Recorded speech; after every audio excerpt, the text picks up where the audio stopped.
Assalamualaikum warahmatullahi wabarakatuh. Perkenalkan, nama saya Nazila Jibu dari kelas 4B PGSD dengan NIM 131423035. Baik, pada video kali ini saya akan menjelaskan dengan 3 pokok bahasan. Yang pertama, model pengelolaan pembelajaran kelas rangkap, yang kedua, kajian pengorganisasian pembelajaran kelas rangkap, dan yang ketiga, lingkungan sebagai sumber belajar. Langsung saja kita ke pembahasan yang pertama, yaitu model pengelolaan pembelajaran kelas rangkap.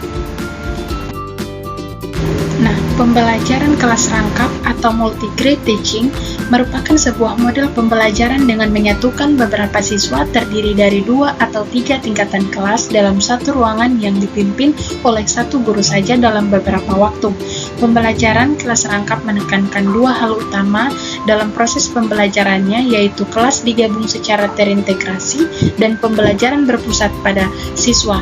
Guru dituntut untuk berusaha membuat siswa aktif dalam proses pembelajaran dan tidak memberikan kesempatan kepada siswa lain untuk ribut atau bahkan tidak mengerjakan tugas yang telah diberikan. Selanjutnya, model-model pengelolaan pembelajaran kelas rangkap. Yang pertama, PKR 221, 2 kelas, 2 mata pelajaran, 1 ruang kelas.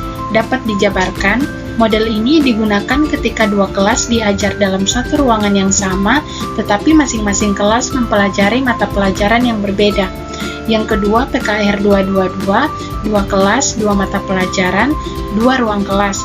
Dapat dijabarkan, model ini diterapkan ketika 2 kelas diajar dalam 2 ruangan yang berbeda dengan masing-masing kelas mempelajari mata pelajaran yang berbeda. Yang ketiga, PKR 333, 3 kelas, 3 mata pelajaran, 3 ruang kelas. Dapat dijabarkan, model ini sama dengan model 222, hanya saja jumlah kelasnya dan ruangnya ada 3. Nah, selanjutnya, kelebihan dan kelemahan kelas rangkap. Kelebihan yang pertama, efisiensi sumber daya, menghemat jumlah guru dan ruang kelas terutama di daerah terpencil. Yang kedua, meningkatkan kemandirian siswa. Siswa belajar untuk lebih mandiri karena tidak selalu mendapat bimbingan langsung dari guru. Yang ketiga, mendorong kolaborasi antar siswa. Siswa dari kelas berbeda bisa saling membantu dalam memahami materi. Yang keempat, meningkatkan kreativitas guru. Guru dituntut untuk membuat strategi pembelajaran yang menarik dan efektif bagi 2 kelas sekaligus. Yang kelima, mengurangi kesenjangan pendidikan, membantu sekolah yang kekurangan guru tetap memberikan pendidikan bagi semua siswa. Yang selanjutnya, kelemahan. Yang pertama itu beban guru lebih berat. Guru harus menangani 2 kurikulum sekaligus yang bisa menjadi sangat melelahkan. Yang kedua, sulit memberikan perhatian yang merata. Tidak semua siswa mendapatkan perhatian yang cukup, terutama yang mengalami kesulitan belajar. Yang ketiga, gangguan konsentrasi. Nah, suasana kelas bisa lebih bising karena ada 2 kelompok siswa yang mempelajari hal berbeda. Yang keempat, keterbatasan waktu. Waktu untuk menjelaskan materi dan memberikan bimbingan lebih terbatas dibandingkan kelas biasa. Yang kelima, tidak semua mata pelajaran cocok. Mata pelajaran yang membutuhkan banyak interaksi langsung seperti praktik laboratorium bisa sulit diterapkan dalam sistem kelas rangkap. Nah, selanjutnya kita masuk ke pembahasan kedua, yaitu kajian pengorganisasian pembelajaran kelas rangkap. Nah, pengorganisasian pembelajaran kelas rangkap adalah proses perencanaan, pelaksanaan, dan pengelolaan pembelajaran yang melibatkan 2 atau lebih kelas dalam satu waktu dan tempat yang sama, dengan tujuan mengoptimalkan sumber daya yang tersedia seperti guru, ruang kelas, dan fasilitas pendidikan. Selanjutnya, aspek-aspek pengorganisasian pembelajaran kelas rangkap. Yang pertama, perencanaan pembelajaran. Perencanaan pembelajaran adalah proses menyusun langkah-langkah pembelajaran agar kegiatan belajar mengajar berjalan efektif dan mencapai tujuan yang diinginkan. Yang kedua, metode pembelajaran.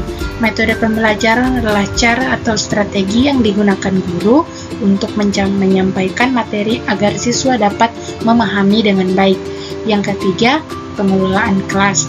Pengelolaan kelas adalah upaya guru dalam menciptakan lingkungan belajar yang tertib, nyaman, dan kondusif agar proses pembelajaran berjalan efektif. Yang keempat, evaluasi pembelajaran. Evaluasi pembelajaran adalah proses mengukur sejauh mana tujuan pembelajaran telah tercapai. Baik, selanjutnya kita masuk ke pembahasan yang ketiga, yaitu lingkungan sebagai sumber belajar. Lingkungan sebagai sumber belajar adalah konsep yang menggunakan segala sesuatu di sekitar siswa sebagai bahan atau media pembelajaran. Hal ini membantu siswa mendapatkan pengalaman dan pemahaman yang lebih baik. Lingkungan bisa berupa alam, masyarakat, budaya, atau teknologi yang mendukung proses belajar. Jenis-jenis lingkungan sebagai sumber belajar. Yang pertama, lingkungan fisik, berupa alam dan benda-benda di sekitar seperti gunung, sungai, pantai, taman, kebun, dan bangunan. Yang kedua, lingkungan sosial, berupa interaksi dengan orang lain seperti keluarga, teman, guru, dan masyarakat. Yang ketiga, lingkungan budaya, berupa adat istiadat, seni, tradisi, dan nilai-nilai budaya yang berkembang di masyarakat.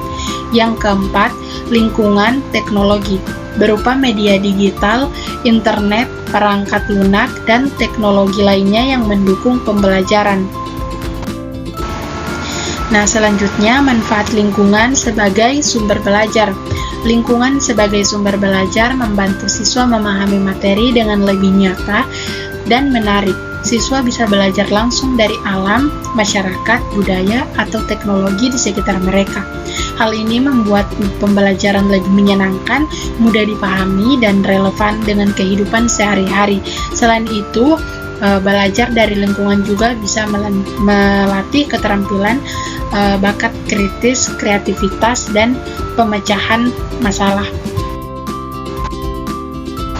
Sekian video pembelajaran dari saya, lebih dan kurangnya saya mohon maaf.